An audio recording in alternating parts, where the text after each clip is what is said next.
Good afternoon, Professor Berard. Welcome to my Week 8 Async board meetings video of the WIRE DSB board meeting.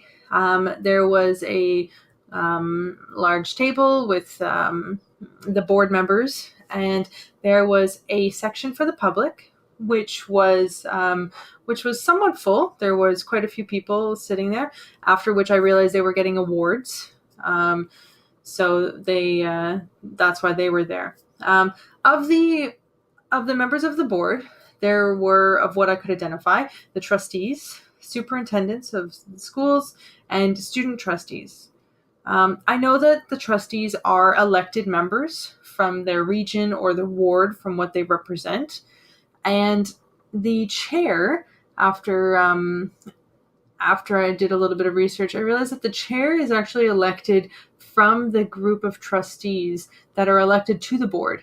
They elect one of themselves to act as the chair, which is a leadership role. They moderate the dialogue throughout the meeting and make sure that the meeting is carried out in a timely fashion, and they introduce the topics.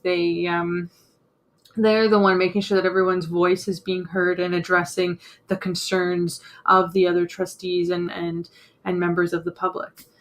There is one hired member of the board, which is the Director of Education. Throughout the board meeting, there was the start of the board meeting, then the land acknowledgements, and the national anthem. The agenda was presented in a way that made sure everyone was okay with it, and then they passed, or they agreed on the agenda. Then several committees reported from previous meetings. There were some announcements, and the student trustee spoke. Then the awards were given out, and after which the public left after the awards, and they went on to continue to discuss the budget. So school boards, they are publicly funded, as we know, and they need to be transparent in their vision and how they address the students' concerns and student achievement throughout their vision, and what decisions they make within the board. I have two mission statements here comparing the TDSB and the WIRE DSB boards. Within the board, they need to make all of their decisions based on or have this mission statement have its voice being heard in all of their policies that they're passing and all of the new decisions that they're passing. So, for example, the WIRE DSB mission is to advance student achievement and well-being through public education, which motivates the learners, fosters inclusion, and inspires innovation and builds community. So here they're looking at motivating the learners.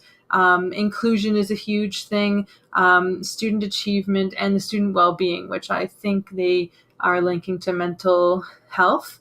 That's what I'm going to link to the TDSB side.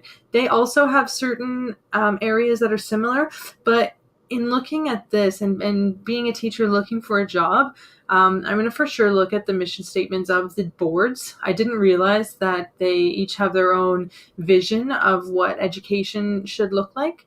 I know that the Ontario curriculum is the Ontario curriculum, and it encompasses all schools and all school boards, but each board has its own vision. And so here, TDSB, they want to promote and develop resilience in the school communities. They link mental health to student achievement. And then they go on to talk about how they want to ensure that the mental health is a priority in the school communities. So this was interesting, something I learned. The role of the trustees, and why are they important? Trustees, like I said, they are elected from the region or their ward, wherever they're from. WIRE DSB is a huge board, and so their regions span from Vaughan all the way in the west to Newmarket and Markham. The role of the trustees, it is a job. They need to attend all of their meetings. and they are a part of these subcommittees. So below, I've listed some subcommittees that were I thought important and interesting. So the budget committee, of course, they go over the budget. There is a committee for the Equity and Inclusivity Advisory Committee that advises the board on decisions, and they would look at policies and break them down with a equitable and inclusive lens, and then come back with any issues to the board. There was the Parent and Family Committee, Advisory Committee. I thought that was interesting. And also the Special Education Advisory Committee. Again, taking those policies and looking at it through a special education lens, and then bringing it back to the board if there was any concerns with the new policies that were being implemented or they were discussing. So trustees, I think trustees are very important. I know when I was in elementary school and middle and high school, I remember the elections of electing a trustee. I didn't know their importance, but they are the representatives of the schools, the parents, and the students. And if we have any concerns, they are our voice, and taking it to the board to discuss the new policies that are going to be put in place, making sure that our voices are being heard as the public.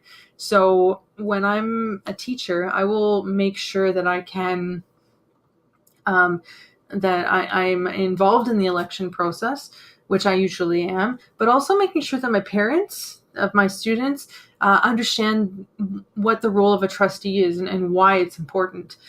They are the link between the school board and the student. So making sure that we communicate any issues that we have with our trustee, so that they can bring them to the board, because we as the public cannot address the board directly. We have to do it in writing, and there's a whole process with that. So the trustee's role is very important.